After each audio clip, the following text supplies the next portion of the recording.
मेरा नाम रजनीश कुमार सिन्हा है और मैं जेई और नीट की प्रिपरेशन कराता हूँ।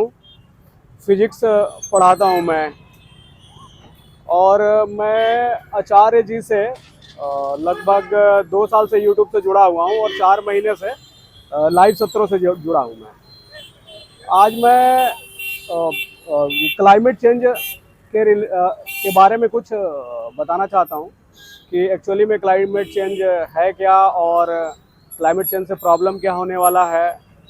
तो सबसे पहले हम आते हैं कि ये बुक जो है आचार्य जी ने जो क्लाइमेट चेंज को लिखी है, आई थिंक हर किसी को पढ़ना चाहिए। क्लाइमेट चेंज बेसिकली इन्वायरमेंट में जो बहुत सारा वेदर इवेंट होते रहता है, इंस्टेंट बहुत सारे वेदर इवेंट बोल सकते हैं, एक्सट्रीम वेदर इवेंट बोल सकते हैं। अचानक से गर्मी बढ़ जाना, अचानक से ठंड आ जाना, मतलब टेम्परेचर का हमेशा फ्लक्चुएशन होना।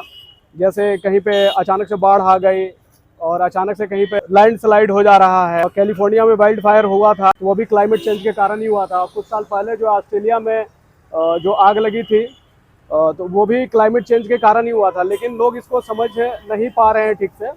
पॉपुलेशन बोल सकते हैं हम कि जो बढ़ती हुई पॉपुलेशन है वो क्लाइमेट चेंज का एक मुख्य कारण है। दूसरा, लोगों का नॉन वेज कंजम्पशन बोल सकते हैं हम लोग कि ज़्यादा से ज़्यादा हम क्लाइमेट चेंज को अगर कंट्रोल करना चाहते हैं, अगर हम माई लाइफ माई चॉइस के हिसाब से हम लोग बोलते हैं कि हम नॉन वेज जो है वो हमारा फूड है, हम उसे ज़रूर खाएंगे या फिर इस तरह की बातें करते हैं।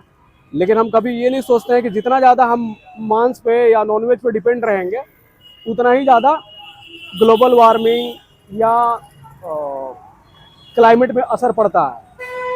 क्योंकि होता क्या है कि अगर हम 1 केजी मटन लेते हैं या 1 केजी नॉनवेज अगर कंज्यूम करते हैं, तो 1 केजी नॉनवेज को तैयार होने के लिए कम से कम 20 से 30 केजी उन्हें फूड की ज़रूरत पड़ जाती है। वो वाटर रिसोर्सेज, उतना वाटर की ज़रूरत पड़ती है। तो अगर केवल नॉनवेज पे डिपेंड रहते हैं, ज़्यादा अमाउंट में क्या बोलते हैं कल्टीवेशन करना पड़ेगा जानवरों को खिलाने के लिए।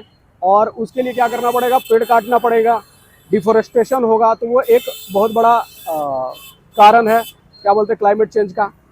और इसलिए मैं बोलना चाहूँगा कि अगर नॉनवेज कम करके हम वीगनिज्म की तरफ जाते हैं तो ये एक क्या बोलते हैं बहुत बड़ा सॉल्यूशन हो सकता है क्लाइमेट चेंज के लिए। और अगर क्लाइमेट चेंज को सचमुच में रोकना है तो हमें क्या किस तरफ जाना पड़ेगा, अध्यात्म की तरफ जाना पड़ेगा। क्योंकि अध्यात्म जो है वो अध्यात्म में क्या होगा कि अगर आदमी अध्यात्म की तरफ जाएगा तो आत्मज्ञान होगा, और आत्मज्ञान होगा तो आत्मज्ञान से सही क्या है गलत क्या है वो चीज़ें अपने आप समझ में आने लगेगी उन्हें। तो वो क्या करेंगे, खुद ब खुद ये सारी चीज़ें अपने आप कंट्रोल में आने लगेंगी। लोगों को समझ में आने लगेगा कि क्या सही और क्या गलत है। क्योंकि आत्मज्ञान अगर होगा तो हम किसी भी चीज़ को, जो भी चीज़ कर रहे हैं, जो भी चीज़ सोसाइटी में कर रहे हैं हम, जो भी चीज़, चाहे वो धर्म के नाम पे हो, चाहे वो फूड के नाम पे हो, जो भी चीज़ कर रहे हैं हम, तो उसके तरफ हम उसके तरफ क्या होगा कि हमें सही ज्ञान होगा। और सही ज्ञान होगा तो फिर हम क्या करेंगे कि उन चीज़ों को कंट्रोल करेंगे। हर किसी को अध्यात्म से जुड़ना चाहिए। और मैं तो बोलूँगा कि आचार्य जी को सुने। क्योंकि आचार्य जी जो है ना, जितना साइंटिफिक तरीके से क्लाइमेट के बारे में, अध्यात्म के बारे में और बाकी चीज़ों के बारे में बताते हैं, वो बाकी कहीं और नहीं मिल पाता है।